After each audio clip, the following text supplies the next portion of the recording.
Yeah, okay. Oh, Now there we we live. go. We're live now. Oh, So we live now. Oh, live now, y'all. We working behind the scenes. We trying to. I'm our own engineer. So with that being said, let's watch this. I want to be there and baby dance the night away. I let my head down if I won.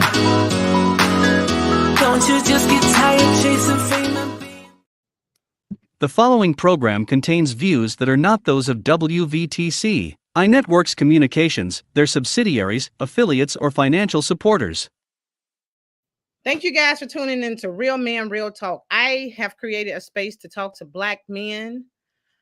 And through this podcast, I hope to empower many other men and to give a different light as far as women are concerned, right? I have a boy child, so it's so important that I create spaces and bring and surround myself with positive men that are doing exceptionally awesome things in the community and abroad. And so often we got this narrative that, Black men are intimidating and they are just all different type of negative stereotypes that they impose on us. And as we know, there are so many diamonds in the rough in just on the northwest and south side, just in Chicago, period. And so I am so grateful to have Martin Johnson. He's no stranger to many.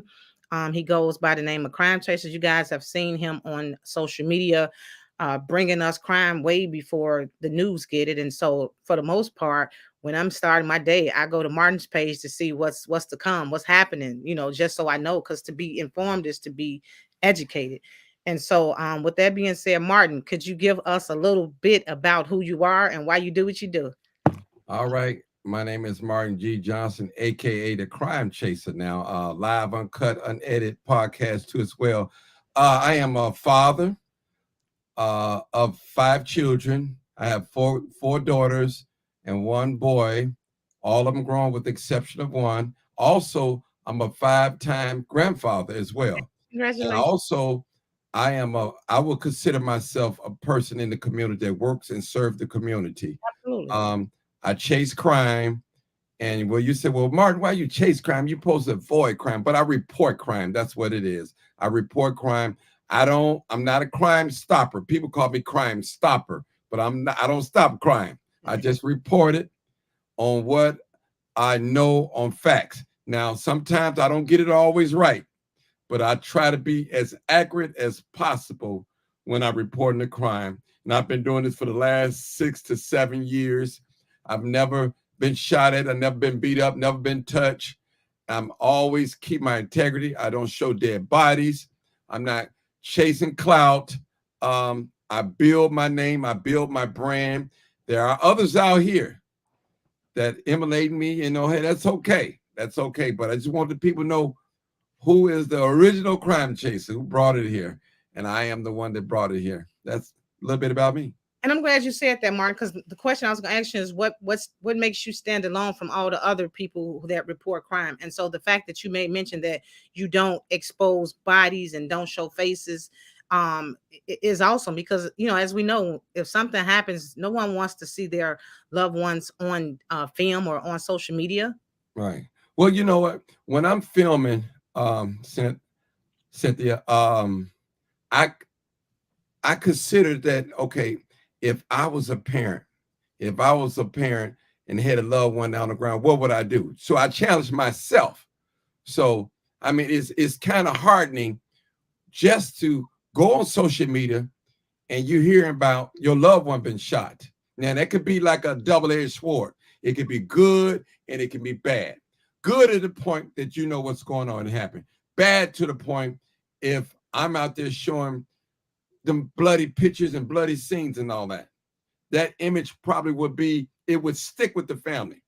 So I made a conscious decision that I would not show dead bodies. Thank you. I made that conscious decision. Also, what makes me stand apart is that I have a heart and I don't demonize the dead. I don't get involved. I could have known this person that got shot and killed, and they could have been a terrible person in the community, but I would never speak ill of them. One thing I learned, Cynthia, that no matter how terrible a person is, or you think he is, he or she have relatives out here that love them and will go will go the distance to fight you for their relative, their loved one. So I I consider all that. I totally agree. Let me set the record. I made mention earlier that this was for Black men of color. I omit that. This is for all men, for whatever ethnicity you may be. I want you guys to come on and share space because you can learn from anybody. You know, you can learn from anybody. So with that being said, I want to change that. This is for all men, not just men of color. So Martin, with that being said, so as a Black man, what are some of the challenges that you think Black men or yourself face in today's society? Well, can I be honest? Please do. I just want to be real honest. And this, I'm gonna break the code. the code is things that you don't never hear men say, what they don't say in public. They'll say it in private, but they won't say it in public. I'm gonna tell you some things that challenges about Black men. I'm gonna speak as a Black man. Because you're helping me, Martin. You're helping me. Okay, I'm speaking as a Black man, as a Black father, as a Black grandfather. We have problems when it comes to relationship with Black women. You know, it's very challenging. And only time it seems that we can really dominate our woman, I hate to use that word, is in the bedroom. And I'm keeping it clean. Now, our women, our Black women, take in mind, women, I'm not a hater, I'm a congratulator. Our women have their own houses, their education, their career, their own money, their own cars. So basically, only thing that they really need from us is probably maybe sexual. If I got to say it. And what that does is that intimidates a man when he know that he can't help you, assist you in a way. A man like for a woman to lean on him, depend on him. If I can say it, I'm speaking for a Black man's point of view. And when we can't give that to a woman, we standoffish. You know, we standoffish. And we like that. We are emotional. Men are emotional, especially when they get along, but we try to hide it, but we're very emotional. And we love Black women, but we have a hard time expressing ourselves to you guys. Wow. Seriously. And a lot of women to get mad. I did a show one time and I told you, we talked about it. I asked the men, name everything that you don't like about the woman. We said so many things. I'm not going to get into it on this, a whole lot. We said so many things and women didn't really like it. But I told the women, just listen, hear the men out. Now, the very thing that we don't like, that doesn't mean that we won't talk to you. So that doesn't mean, but we love our Black women. It's the women, our Black women have everything. You see more Black women driving cars, working in a professional setting. Feminine women, but you see most feminine men work in professional settings. If I got to say it, you never see an alpha male in these high positions. Wow. You see alpha males like in self-employed, they run their own business and things like that. But in corporate America, you don't see masculine men, if I may say that. I hope I'm still on the subject, but no, please. Okay. I appreciate so the that's how we feel. That's how we feel. So what do you think? So in today's, you said a lot, and I appreciate that because it helps me. So as far as let's see what I want to say. When it comes to women, so like us getting our hair done and nails done and, just trying to put this image out there or try to look a certain way. Honestly, is that something that men really care about? Not really. Men are they like your natural look. And most Black women, to me, you guys have this self-esteem issue. You don't think you're beautiful with your natural hair, with your natural things. You just don't think you're pretty. And I've said it publicly. The Black woman to me is the second next thing to God, outside of his son, Jesus. But you guys are beautiful. If you knew your potential, you are beautiful. Maybe we don't tell you guys enough or we don't show it, but you're beautiful, beautiful. Without all that other stuff, I tell you. Wow. Seriously, I mean, I'm really saying it from the bottom of my heart. Now, would I talk to a woman with hair weave or makeup on? Yes, I would. But a woman in a natural beauty, oh my God, men, go crazy, go crazy. Wow. I Okay, tell you. appreciate that. So, next question: what does masculinity mean to you? Well, masculinity mean to me is a masculine man is a man that can pay his bills, provide for his family, protect his woman, not physical, but mentally and in all areas. When if I had a woman taking care of me, I think that takes away from my masculinity. Women have to be careful when you take care of a man. You're supposed to support your man, be there for your man. I'm gonna say husband. Let me say that. But you can take away the masculinity of a man. You can take the self-esteem, the go get. A man's supposed to go out there and provide. That's his nature, to go out there and till the ground and make it happen. Say, baby, I ain't coming back to this house unless I have $100 for you today. See, stuff like that, that build men masculinity. Most men, when they don't have no money, and you know they living here and there and all that, and they talking to a woman, a woman taking care, it takes their masculinity. It's like I was like, I'm a baby man. My woman is treating me like a baby, but I'm a man. You know, she babying me. Seriously, I mean, you ain't gonna hear me talk like, but you are a baby man. If a woman is out there taking care of you, you are a baby man. You at home, playing video games, talking about a grown man, take the babies to school, walk to school and all that, clean up and wash your dishes and all that. You are a baby man. I'm serious. And your wife out there providing, you're a baby man. That takes away a man's masculinity. Wow. He's being robbed.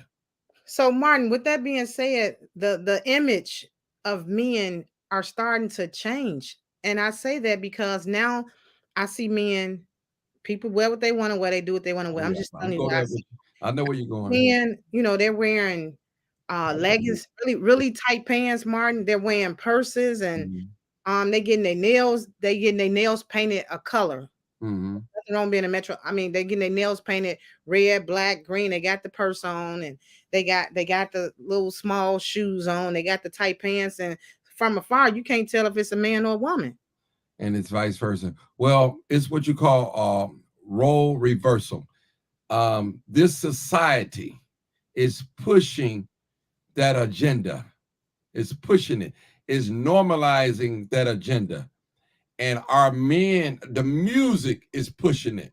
The videos are pushing it. The TV shows are pushing it. Now, we don't get me wrong. We've always had that. People that's feminine or gay or lesbian. We've always had this. It's always going to be around. Absolutely. But never in the front like it is now in the forefront. You got men beating women dressing. Absolutely. You're right. They critiquing women how to dress. You're right. You know, and do their hair and things like that. You're and right. We living in that society where when a lot, and I spoke it early, most men, I would say non-masculine men, they are in corporate America. Wow. You know, and their voice is soft. You know, they're not going to come out, because I think it's disrespectful to ask a person if he gay or whatever, or feminine. And let me say this too. You got some men that are feminine, but not gay. Okay. So you got to know the difference. What I mean by that, they just feminine, but they never committed a homosexual act. Don't decide they just feminine. That's do you think they're feminine? Do you think they're feminine because of the upbringing? Like case in point, a lot of men are raised by women, and so naturally, if the man isn't in the house, Martin, they take on some of the qualities and some of the behavior of women. Yes, that is true, especially emotion, because women are one of you guys' traits. The women are y'all traits are being very emotional, and when young men see that. And they take on their traits. See, you are introduced to the world by what you see in your household, where you born. Correct. Now, I'm not going to argue the fact. Now, I do believe that people are born gay. Really? And the reason why I say it, The reason why I say it, because you could be born a liar, a murderer, anything. These things are inherited, passed on down. Now, if you don't feed that, it's a possibility they can go away. You know what I'm saying? That's deep. Because I'm going to take it as a father. I had 4 children in a marriage. And my son wanted to play with baby dolls. Because take in mind, I had 3 girls. Okay. And I had explained to my son, baby dolls are for girls, even though we have men dolls. And boys play with this. And I had to distinguish and let him know. I didn't slap him upside the head. I didn't cuss him out, but I explained to him, like bright colors. I would say, hey, these are more feminine, because he had 3 sisters. He's just a little kid. Exactly. He just want to fit in. And, my sister's doing, why can't I do it? Absolutely. I explain that to him. Just like you explained with the young ladies, hey, you can't sit with your legs wide open. You're a young lady, close your legs. So I laid that law down. Now, if they are grown now, the 4. Now, if they decide to do whatever they want to do, they didn't get that from my household. It's something that they want to do. But in my household, I set down rules and regulations. And anywhere you go, if you go to the police station, you got rules. If you go to school, you got rules. Absolutely. On a job, you got rules. On a football team, you have rules. So there are rules. Like them, love them. So we're living in a society that there are rules. When you drive a car, there are rules. Absolutely. So I don't want nobody to get over here and say he gay bashing. No, he meant no. No, there are rules and regulations. Even on this podcast show, we have rules that we must follow. I hope I answered that. You did. Okay. And so that takes me to my next point. And so often I hear men talk about self-care. So, self-care, like I just mentioned, it's okay to go to the nail shop, to get your nails cleaned and your feet cleaned. That's self-care. I'm sorry. But for me, I wouldn't want to date a man that's going to the nail shop that's putting on color polish on their nails and their feet. There's a difference. That's all there. I don't blame you. Now go and finish your question. I'll answer it. And so even with the eyebrows, I'm kind of optimistic about that. I'm still like, but I definitely not interested, or I don't think it's masculine for a man to carry a man bag or whatever it is that they call it. I just can't do it, Martin, because we go to the store and we both unzipping in our purse. It's just, for me, don't want to do it. Right. And I feel you. I used to carry a little side bag with me, and I made sure it was masculine though, but I understand what you're saying. And the one with the colors that go on your arm, you got to have. Oh yeah, that's just the colors, that's too much. That's doing too much. That's doing too much.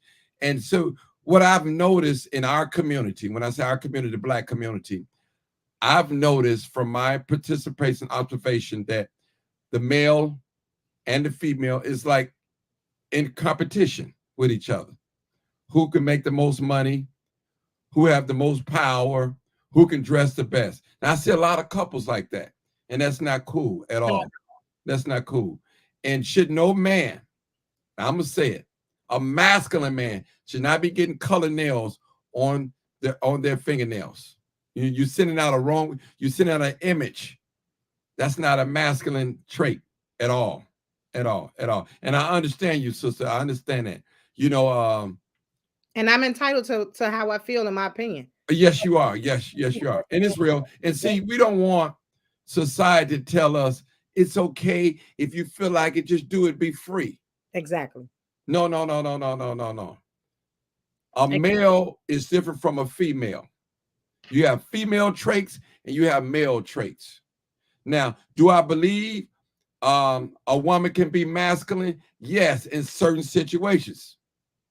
Do I believe a man probably can be feminine in certain situations? Yes. When he lay up on his woman, will hold me, instead of him holding her, he acts to hold. I believe that.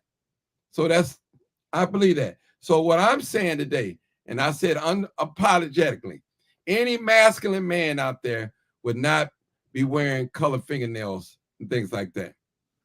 and women like purses.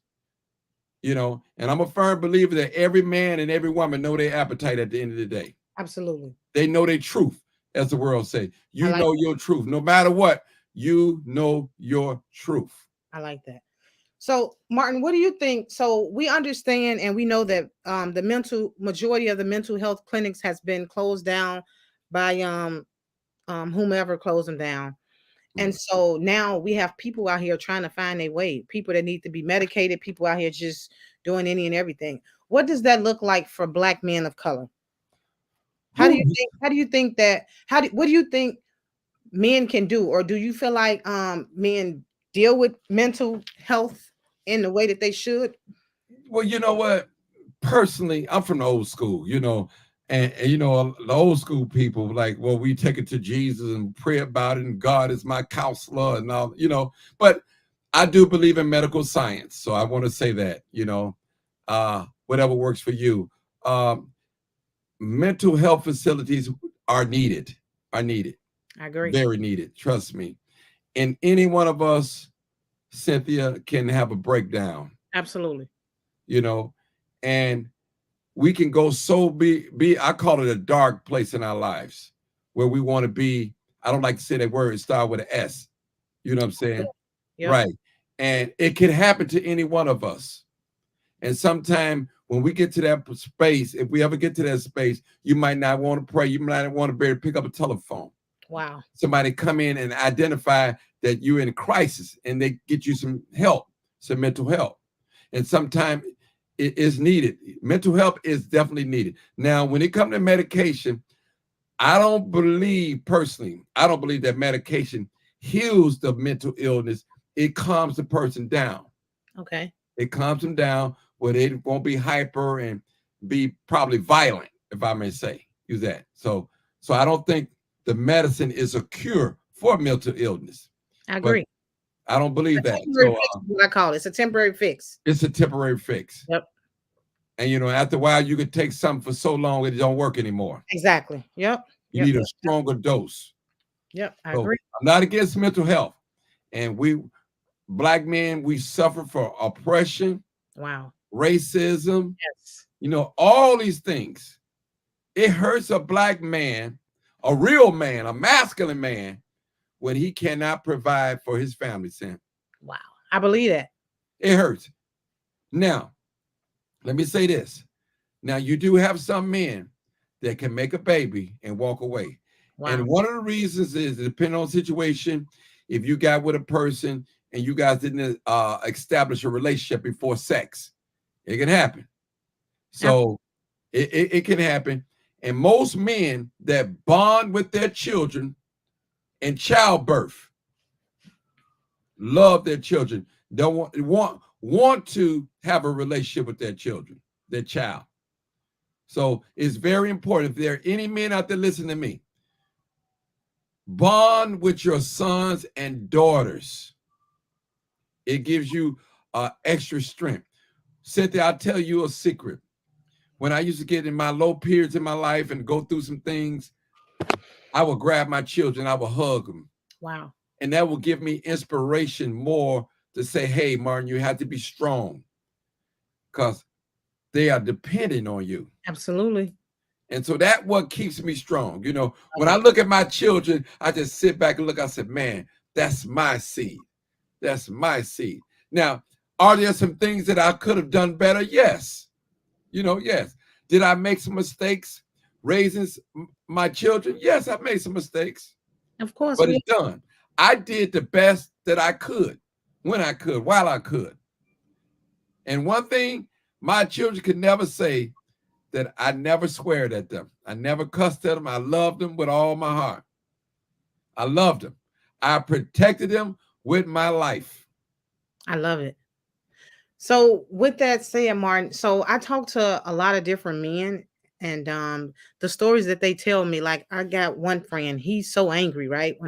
He's doing some amazing things, and he's up there on the ladder, and just I noticed that when I talk to him, it's anger. And so one day I asked him, I'm like, you got all this going on, and things are going well for you. why is it that you're so angry? And you know what, Martin, that man told me, he said, you know what? Nobody ever asked me that. And he told me that his father was not in his life, right? Mhm. His father wasn't in his life. And he had to fend, and he watched his mom struggle. He just, and so when he got of age, and when he made it made it to the level he is now, that his father tried to reach back to him, and he was like, it always felt like a void. And so he just felt like there were so many things that his father could have taught him that he didn't. And now, not that it's too late, but his father don't understand his drive for a reason, for wanting to do and be successful. And he says father still stuck in that state that he was back when. And so he's like, I can't, I forgive him, but I can't accept the fact that he left me and my mom alone for me to fend by myself. I want to speak with that. I want to speak to that. I want to speak to that. My eyes got water. I'm getting emotional. I want to speak to that. That's a two-way street there. Cynthia, let me just say this. A lot of these relationships, I call them unwanted pregnancies. Okay. Really, there was no real relationship there. There was just sex, if I would say. And the baby's being conceived. The baby didn't ask to come here. Now, women hold secrets. I've met women, I've dealt with women where they know the person that they claim is the father is not the real father. Okay. Normally, how it works is, Wow. if they're dealing with two guys, two men, the one that's the sharpest, that got more going on, they say he's the father because of the support. I got to tell the truth and shame the devil. Tell the truth and shame the devil. I got to. You're right. And no knock against women. No knock against women. You're right. And some of these women, you have lied to your sons and daughters and told them that your child father is dead, he don't come around, and you don't, instead of you telling them, hey, I don't know who the father is, they won't be honest with them.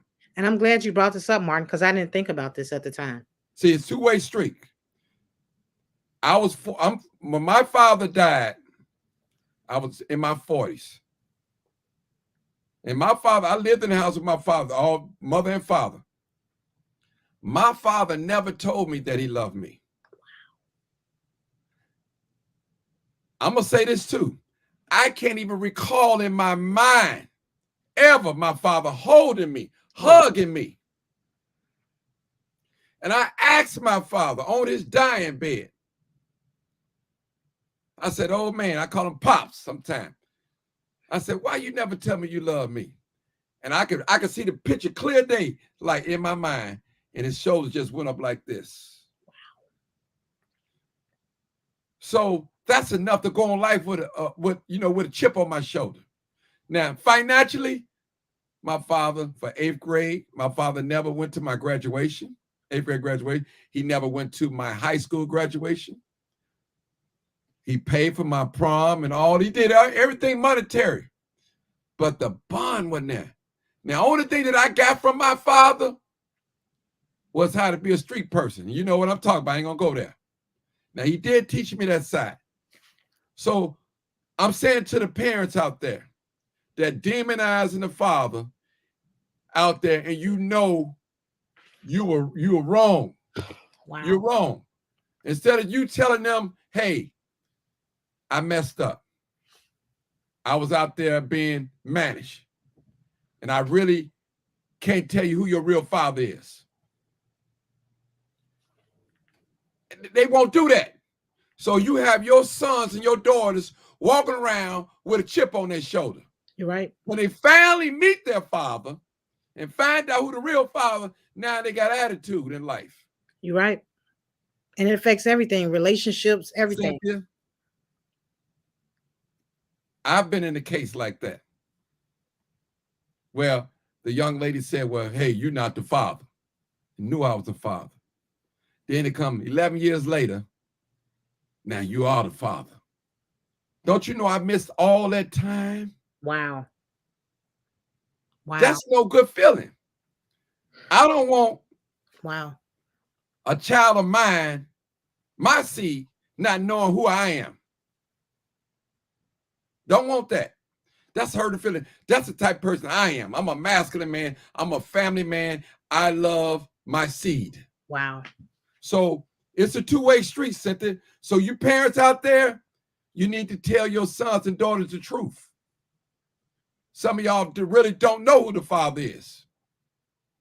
That's why you can't contact him, because you were sleeping with this one, this one, and that one.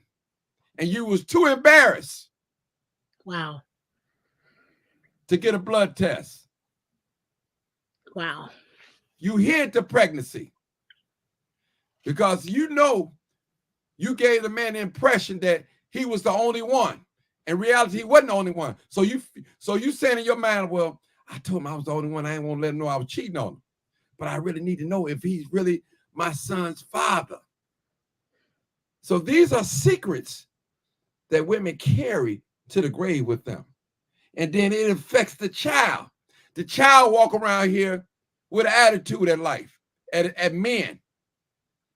You're right. I gotta say it. Tell the truth, shame the devil, Cynthia. I just say I appreciate that. I appreciate you saying that, because you're right. You know, a lot of stuff, Martin, we don't like to have candid conversations about, and then we wonder why these kids around here feeling the way they feeling. You know, I always say when you talk to people, Martin, don't be so quick to be judgmental. Go back, go hear why, hear the why, not the right now, because we see the right now, but why is it that this person acting like this? And I think that's why I have such great relationships with men, because I speak life into them. You know, I understand that, Martin, every man that you meet, and I tell women all the time, I'll be like, how you able to have all these male friends? Because I understand, Martin, every man that I meet, not meant for me to go to bed with. Thank you. And so I think once women understand that, then they could move differently. You know, I understand that everybody looking for something, but everything you looking for may not be right there in front of you. You know what I'm saying? People come in your life for a reason, season, and a lifetime. And so you have to determine that. And then women get with these men and they create a relationship and they go to bed with them. And now they think they're in a relationship. And so the man, like you just said, it was just for sex. That's it. That's all. And now this woman, you're around here going to this man's house and you find out that he's married, so on and so forth. And now you're out here acting crazy when that man never was into you from the jump. You jumped at that. And most men, you know, if you look a certain type of way, you know, they gonna get with you. And so women have to stop that. You know, I talk to people all the time and I just shake my head. And it's like, y'all got to understand the same energy you put into these men or these relationships, try to put that into y'all kids, because these kids are running these kids all over the place. They don't have guidance. Parents want to be their friend. Y'all smoking and drinking with them. And then y'all look up and like you, and I was talking to a teacher today and he was saying that he's about to retire. I mean, he ready to quit, do a whole career change, because dealing with kids, Martin, he say, you know, you got a kid acting crazy. You call the parent want to talk crazy. The parent want to cuss you out. The parent don't want to take accountability for the kid.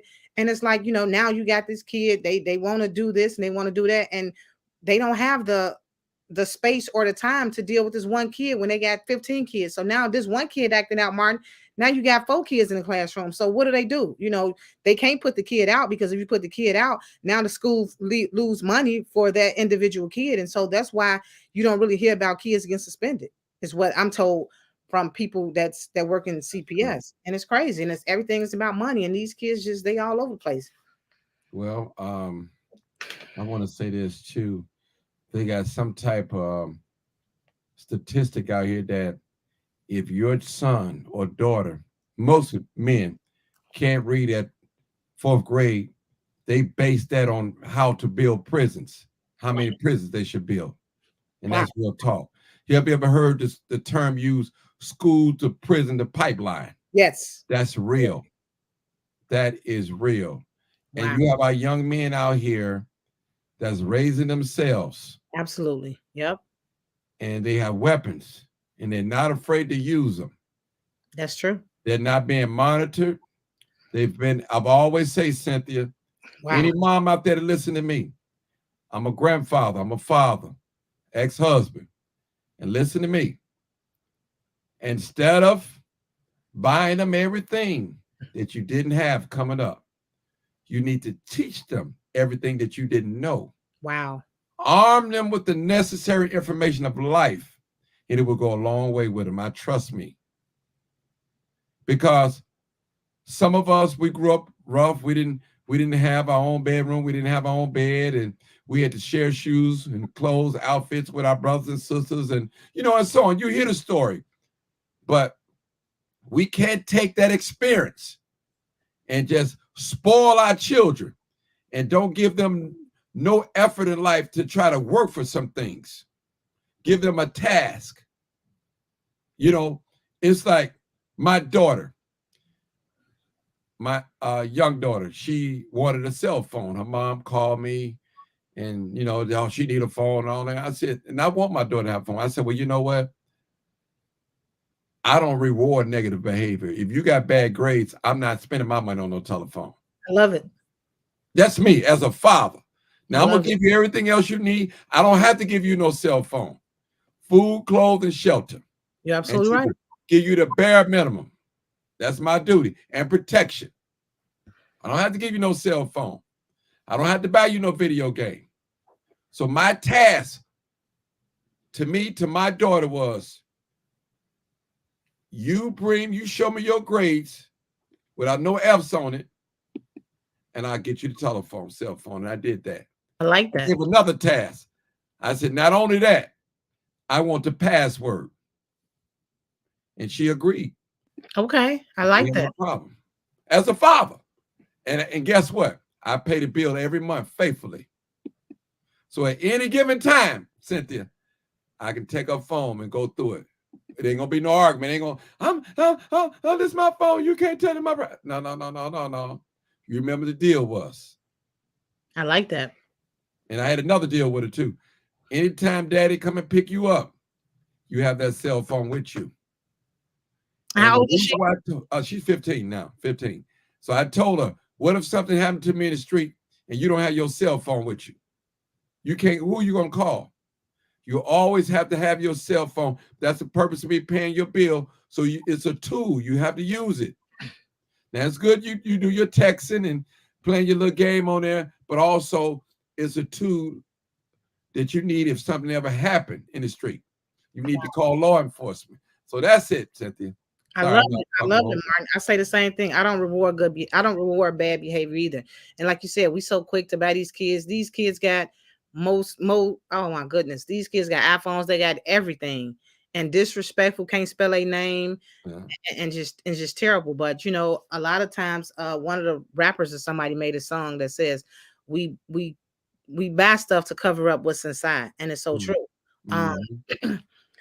Yeah, it's crazy. So, Martin, with all that you said and all that what you do, how do you, as a Black man, handle stress and anxiety? Well, I'm gonna tell you, I'm a praying man. I come from a religious background, so and I don't do drugs, get high, or alcohol, and things like that. So when I get in my low moments, I pray. I usually give me what I do is I pull away from crime, I pull away from toxic people. May shut the phone off, put it on silent, and put it away from me, and I get quiet. I get in my quiet space. I read, I meditate, I pray in my mind, and that helps me. It's like going to church. You go there to get a refill. Yeah. Then you're able to come back out and you're ready to fight the world.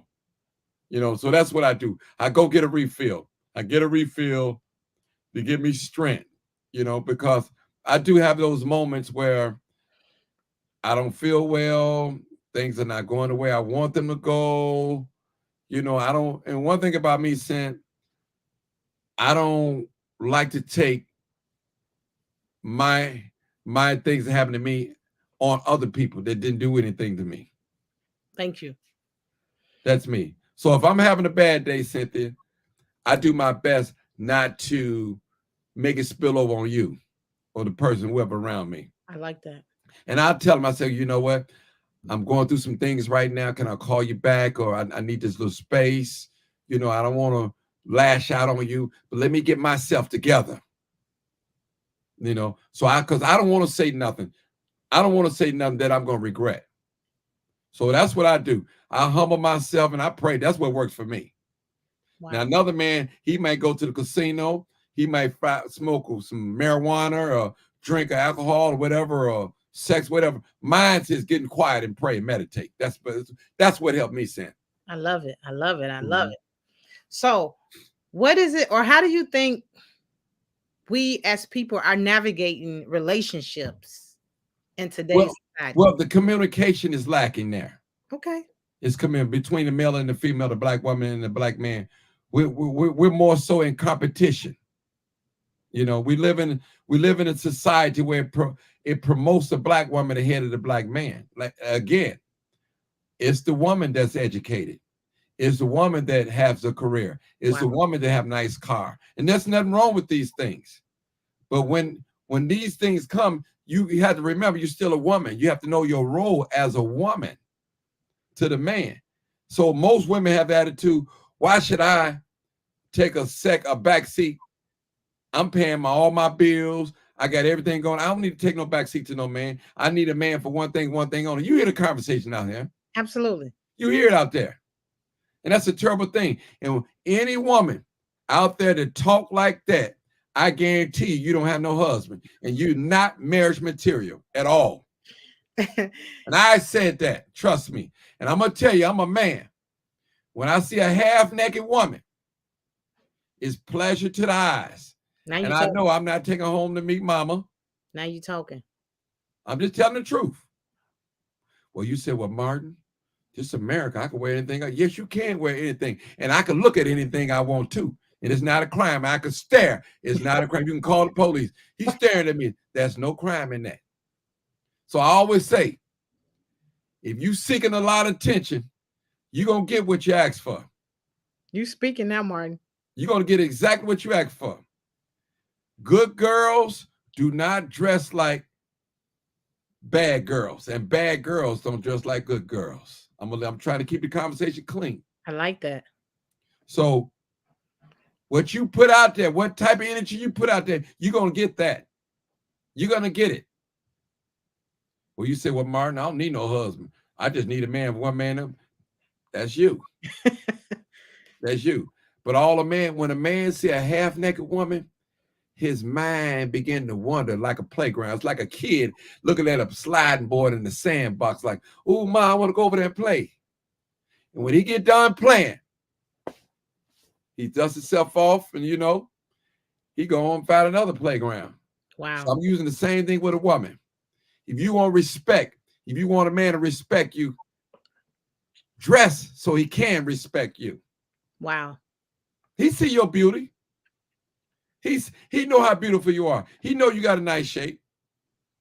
You ain't got to show the whole world. One thing about men, we love to see a half-naked dressed woman.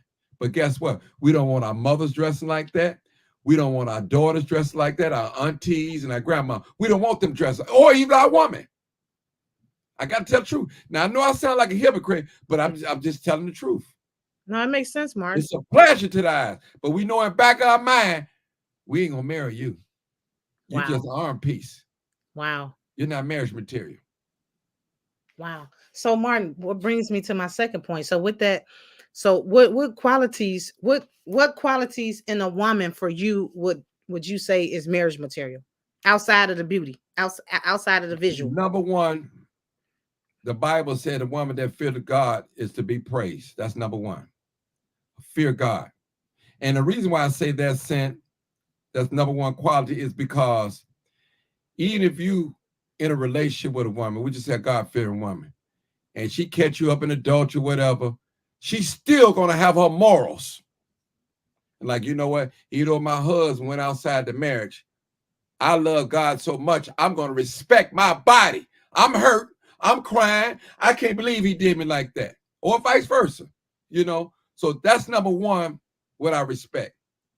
A woman of integrity. You might can be slick, but you know what? This is a woman I can trust. Let me use this analogy. Here's a woman on a job. All the men like her. She's attractive or sexy, whatever you want to call it. And she know her husband don't appreciate her smiling another man's face. She don't do it. Now, Okay. she knows she can do it without him knowing it. So that's a good woman. When a woman can cheat on you and do something and knowing that she can get away with it and don't do it, oh, that woman, oh, that's a good woman there. That's a good woman. Wow. That is a good woman. Those are the qualities I look for. I'm looking for a woman that got eyes for me and me only. Not for me, him, and them, and they, and for me only. And vice versa.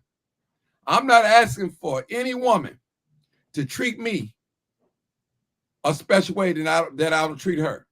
Wow. Treat me just as I treat you. If I'm kind to you, be kind to me. If I'm loving and caring to you, be caring to me. So in other words, Cynthia, I'm not asking for a woman to give me 100% and I'm only throwing in 30%. I like that. So I'm fair. I'm fair. I'm fair. So and communication is very important, Cynthia, even in the bedroom. Okay, honey, what is it you like? Well, you're a man. You're supposed to know. No, let's talk this out because I'm going to tell you something, Cynthia. When that bedroom life is not right, it can cause problems. When that financial is not right, it can cause problems. You got to know how to deal with it. You got most men will go out here and cheat on their wife because they're afraid to ask her to perform a sex act. They know they like it. You know, I'm trying to keep it clean. You know what I'm saying? You know what I'm talking about. They'll go get another woman and do that for them. They will. Instead of talking it over with your partner, your lifetime partner.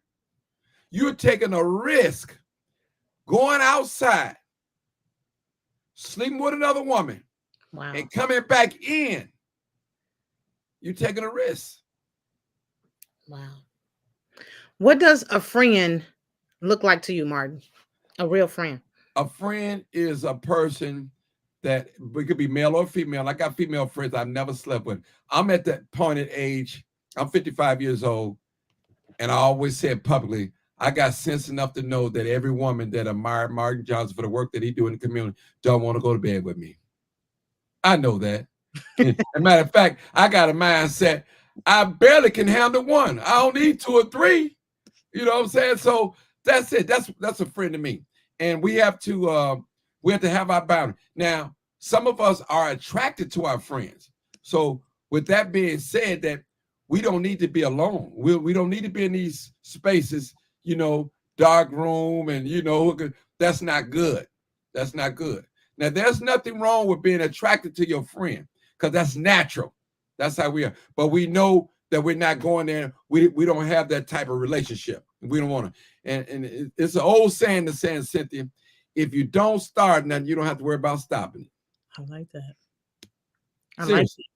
You have to know your boundaries with your friends, especially with the opposite sex. You got to know your boundaries because if you put yourself in a compromised position, anything can happen. You can't do it. You got to keep it professional. Like me, my lady friends, I tell them, I compliment them. I say, you beautiful, you got it going on. And as far as it's going, you let them know, I see you, you know, because some women like to know what their friends think of them. And I tell them, you're beautiful. Girl, you losing weight, you're looking good. I love your hairstyle. I'm a congratulator. I ain't no hater. You know, some people are haters, you know. That's me. That's the way I look at it, Sen. That's a friend to me. And a friend to me is a person we can talk and it goes no further than that. Even if it go out further than that, but it's in a circle of her so tight that it won't get out to the public. If I say that. You laughing at this, Cynthia. No, I appreciate you. I appreciate you because you keeping it real. And that's what I wanted this space to be. Right. You know, as you say, uncut, unedited, because we women need to know. And you know, we keep going around in circles thinking we got it. And we are our own biggest competition. And so to hear conversations from men to be transparent is what's needed. You know, you helping me. Right. Let me say this. Let me give you another point or two. Uh-huh. In relationship, I believe what we fail at. A woman can fall in love with a certain feeling. Okay.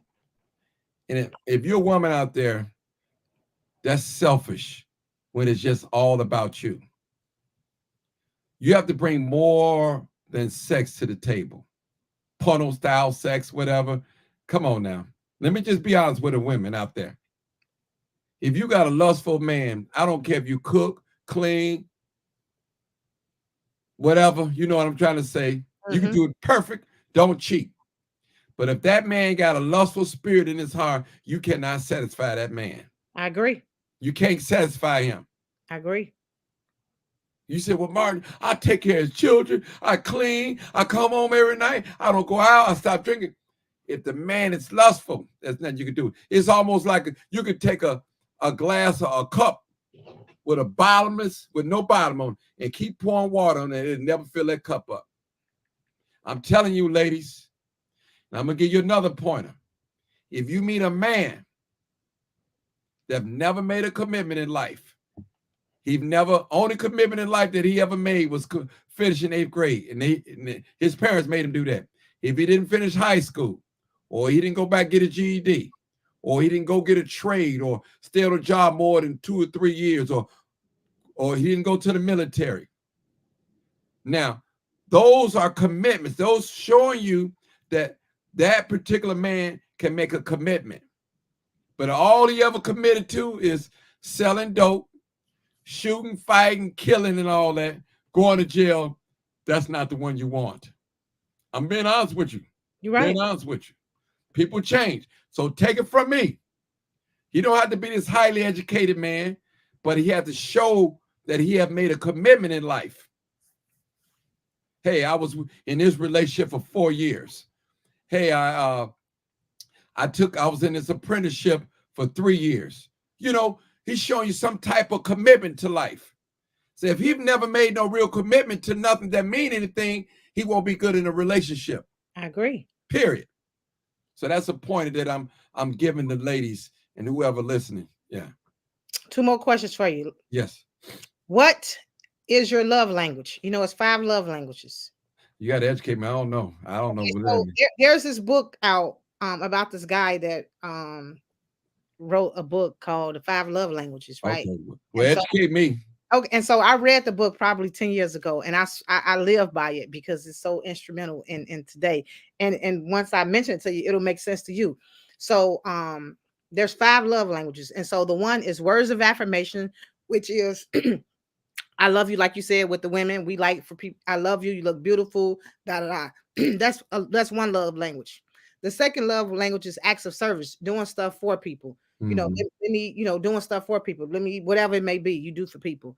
The third one is receiving gifts. You know, somebody showering you with gifts. The other one is quality time, and the last one is physical touch. You can have more than one. And so I'm saying, and so this is so important, Martin, because my love language is quality time, words of affirmation, probably all 5 of them. However, if my love language is words, is quality time, and you're giving me gifts, I'm not really, that's not my language. Like, okay, thank you for the gift, but that ain't what do it for me. And so I think it's important because once you know the person's love language, Martin, you can connect with them. That depends. Okay, let me comment on that. That is so true. You know, you have some men and some women out here are pleasers, and they'll try to please the person that they're in a relationship with. You know, and by nature, that's acts of service. Yes, right. By nature, men, we are hunters. By nature, we are hunters, and sometimes if we're not careful and if we're lustful, to hunt is better than to catch almost, because you're doing everything to trying to get the person. Now you got her attention. Now you got in front of him. Now you've done everything. Now you're at the last stage, at the physical now. Now all of a sudden you change. You start making a 190 or a 360. You turn around. You know, it has happened. So I like that, what you said, the 5. You know, I like that. Languages. It's a book.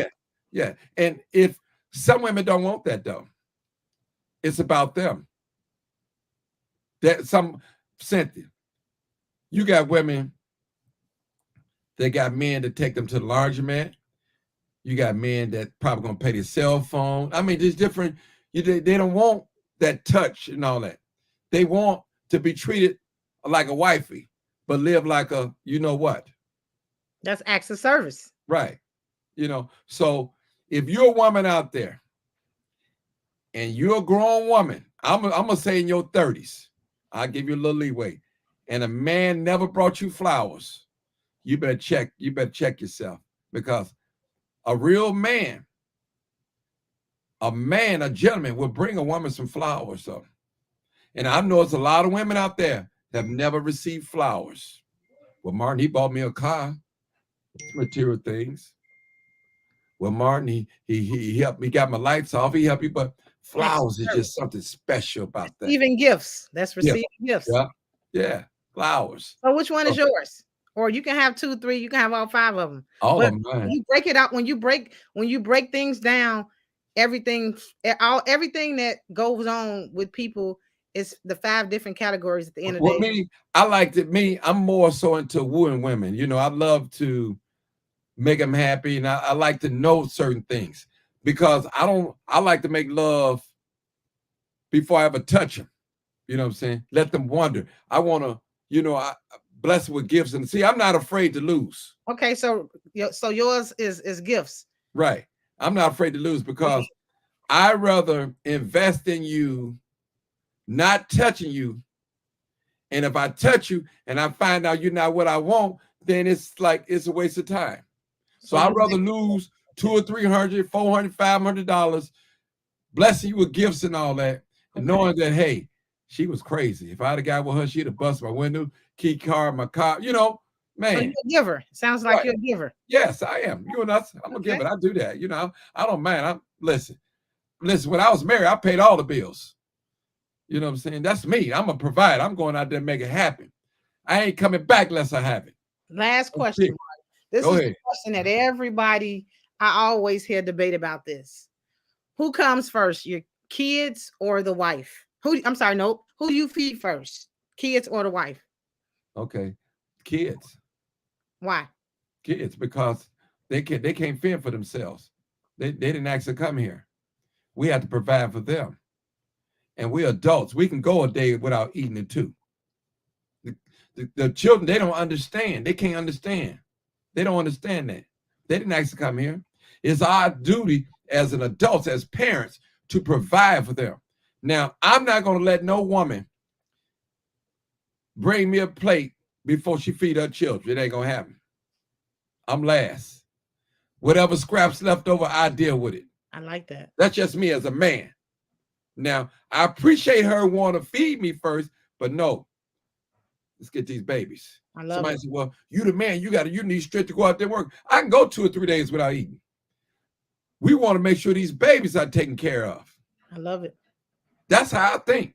And that's the golden rule that I stand by. Matter of fact, I'm going to go a little further than that, Cynthia. Let me say this to you. There's not a woman out there can pay me and buy me, give me money, and she got children. I'm not going to accept the money.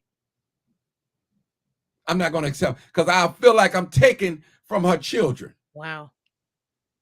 Seriously. Now, I'll borrow some money from her and pay her back, but I'm not going to allow you to give me money and you got children. I'm not going to do that. I'm not that type of guy. I can't do it. I can't fathom in my mind this woman that gave me $1,000 and her baby needs some shoes. That don't sit well with me. Even as a man, Cynthia, I love electronics. One of my buddies was selling some 75-inch colored TV. I didn't buy my daughter no school clothes, so I couldn't get the TV. Wow. Because I felt a certain way. I said, I'm not going to get that TV that he got. I wanted it like a mice wanted cheese. Like a thirsty man wanted some water. But I didn't take care of my obligation first. Wow. So I had to pass up on that. Well, Martin, I appreciate you. I had a great conversation with you, man. Thank you, for taking time out of your busy schedule. I know you're doing all type of video and stuff. So for you to take time out your schedule to come and sit and talk with me, it's definitely heartfelt. So, I wish you nothing but success. And, I see what you're doing, keep it up. You respectful and all that. And I appreciate you from the bottom of my heart. Really Well, does. Cynthia, I appreciate you inviting me on, and even your thought of just knowing that, hey, this is a real brother, real man. I appreciate it. I appreciate it. I'm not gonna sit up and say everything I did in life was perfect, but you know what? One thing none of my children can say, none of the mothers can say that I didn't love them. You know, regardless whatever the situation was, I had love for all of them. Still have love, and if I can help, I will help, even at this point. Yeah.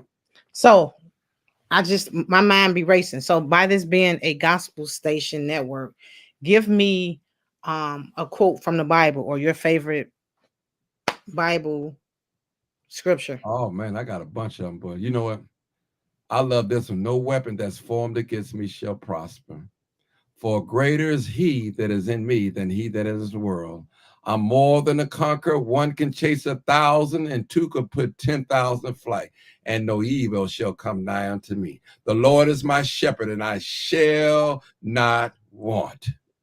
The Bible said, when your ways please the Lord, he'll make your enemies be at peace with you. God is. That's it for me, sister. The Lord is my light and my salvation. Whom shall I fear? The Lord is the strength of my life. Whom shall I be afraid, sister? I can keep going on. The Lord, listen. Thank you. All right. Views made on the preceding program are not those of WVTC Radio, iNetworks Communications, or their financial supporters. Winning victory through Christ, WVTC Allsip Chicago, an iNetworks communication station.